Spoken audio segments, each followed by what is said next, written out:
The US president has spoken of North American unity and improved economic ties in a landmark address to the Canadian Parliament in Ottawa. Mr. Biden said the two countries' prosperity was deeply connected to their shared security. He and the Canadian Prime Minister Justin Trudeau pledged to stand together against authoritarian regimes. President Biden also addressed rumours about the Chinese government supplying arms to Russia. I don't take China lightly. I don't take Russia lightly. But I think we vastly exaggerate. I've been hearing now for the past 3 months about China is going to provide significant weapons to Russia, and they're going to. They'll all be talking about that. They haven't yet. Doesn't mean they won't, but they haven't yet. And if anything's happened, the West has coalesced significantly more. How about the Quad? How about Japan and the United States and South Korea? How about what we've done in terms of AUKUS? How about what I just want to put it in perspective. I don't take it lightly what China, and Russia are doing. And it could get significantly worse. But let's put it in perspective. We are uniting coalitions. We, the United States and Canada. President Biden speaking in Ottawa there. Our correspondent in Washington, David Willis, has more details.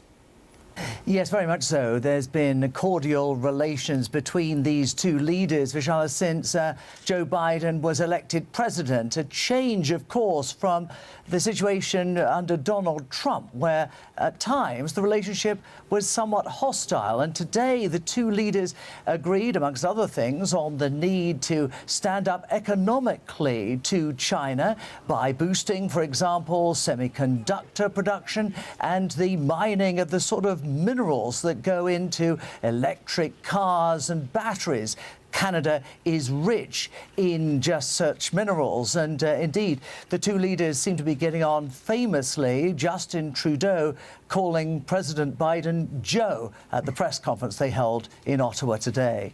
Another bromance brewing across the water.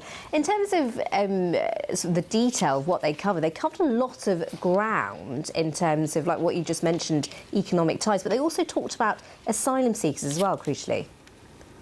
Absolutely, and that's an area that Canada has had problems with of late. Last year alone, 40,000 migrants are thought to have gained entry to Canada, Vishala, illegally through unofficial border crossings, and that's put a strain on social services and put political pressure on Justin Trudeau. Now, they're doing it for a couple of reasons, not least because the US has tightened its migration policies and because Canada has been famously welcoming of those fleeing political persecution in the past. Well, up to now, Canada was bound by a law or an agreement going back to 2004, which forbade the deportation of asylum seekers who had crossed illegally into Canada. Well, now that agreement has been tweaked, and as of midnight tonight, Canada will be able to send back to the US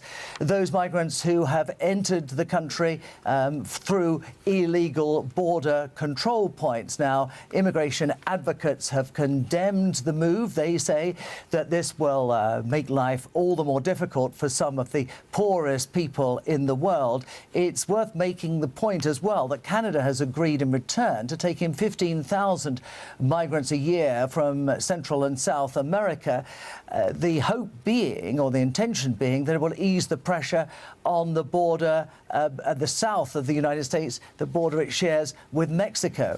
Also, agreement was reached between the two leaders today, given that many of these migrants are coming from Haiti, to put more money into boosting the police force in Haiti, which has been increasingly riven by the collapse of law and order.